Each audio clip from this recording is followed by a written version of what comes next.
Many researchers always think, oh, this is something new, now we can communicate with videos. This is amazing. Yes, it is amazing, but it's actually already here since around 100 years. So it's not that we are really new into this kind of joint and symbiotic intersection of science and film.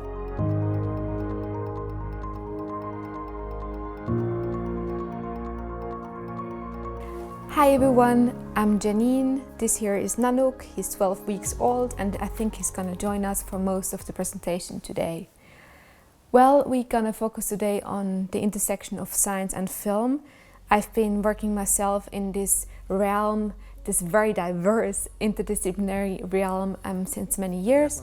And I have to say, I think it's one of the greatest professions you can actually do because you get in touch with so many different people, experts, professors, students. It's really amazing. And I would like to really give you sparks and a bit of more meat to the knowledge you already have to continue your own practice as science filmmakers.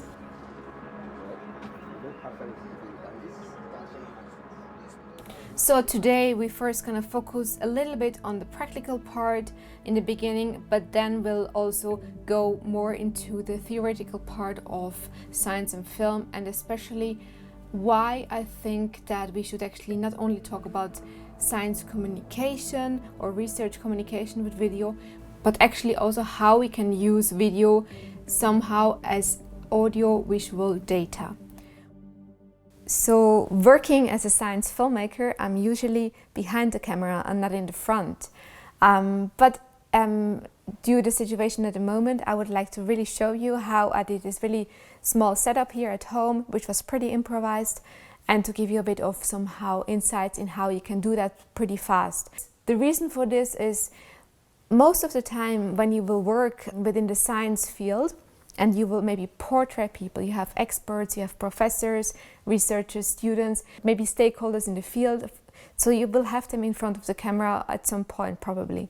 And when you go to their places, you will always have to improvise. So you come into the room, you look at the space and you look, where does actually the light come from? Where is the light source? How can I somehow position maybe a person into that room that she or he feels comfortable, that they have enough space to somehow talk and explain what they do or what the problems are or whatever. So let's have a look at how we did this small setup here at home. This is the point of view when I'm looking at you at the moment.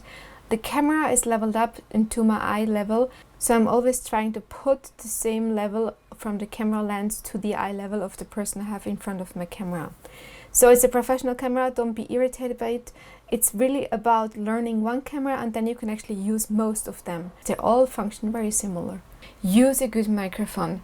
When we talk about science film, it's really important to have a good audio because most of the experts will say something. You will have a lot of speeches in there probably. And if you have a bad audio quality, you will lose your audience. All right. So what else do we have? We have something, okay, the mist in our room on the other side, which you don't see in the film, usually.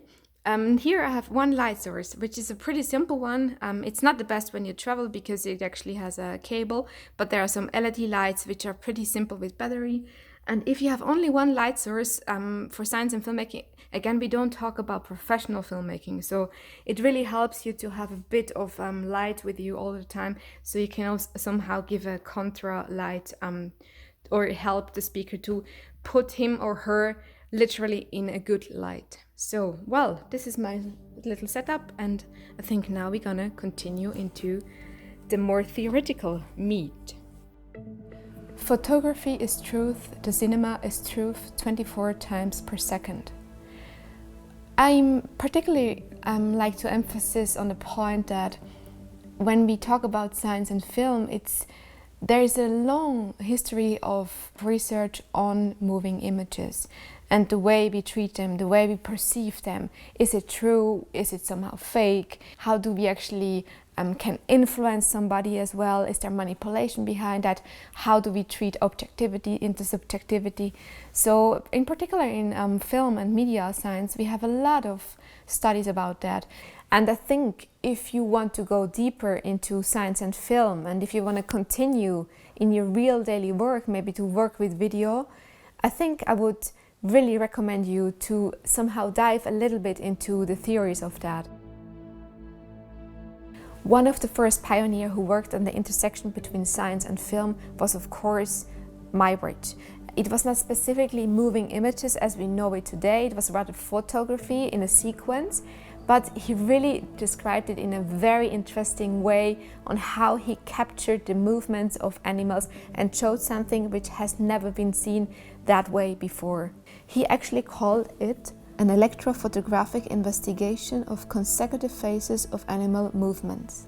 So with his material, we can actually see that he used the visual as an argument to prove something, to really show evidence on how it actually looks like when animals walk. So for me, the very interesting part about science and film is always the epistemic part. How can we use moving images to show evidence, to show something which we maybe cannot explain that well in words, where somehow our language, our spoken and written language, comes to an end, and we rather show something than we write about it.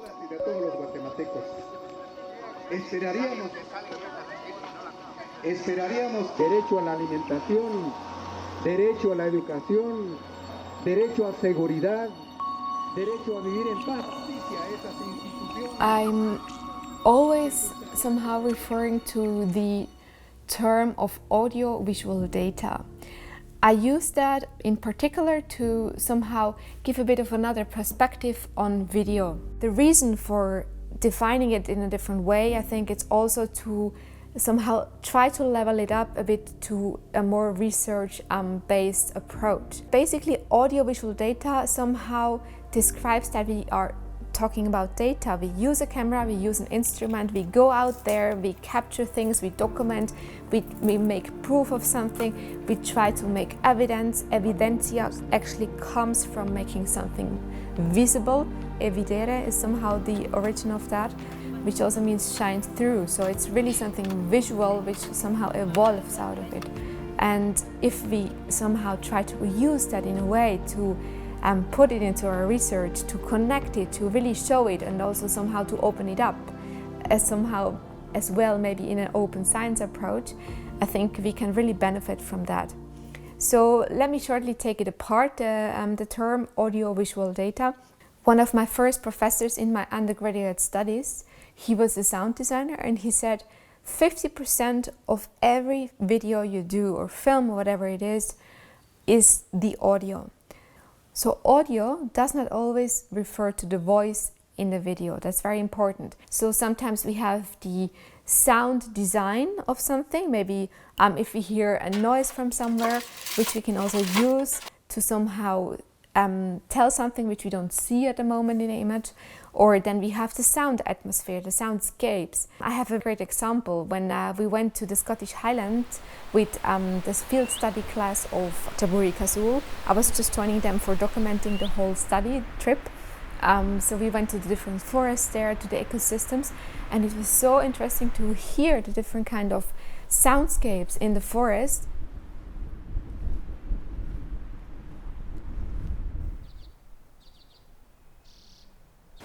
And of course, when we talk about audio, most of the people think about music in the video. Try to be a bit careful with that. Please don't overdo it. If you put somehow a music layer underneath your whole video, it will really dominate it. So now we talked about the audio from the audio-visual data.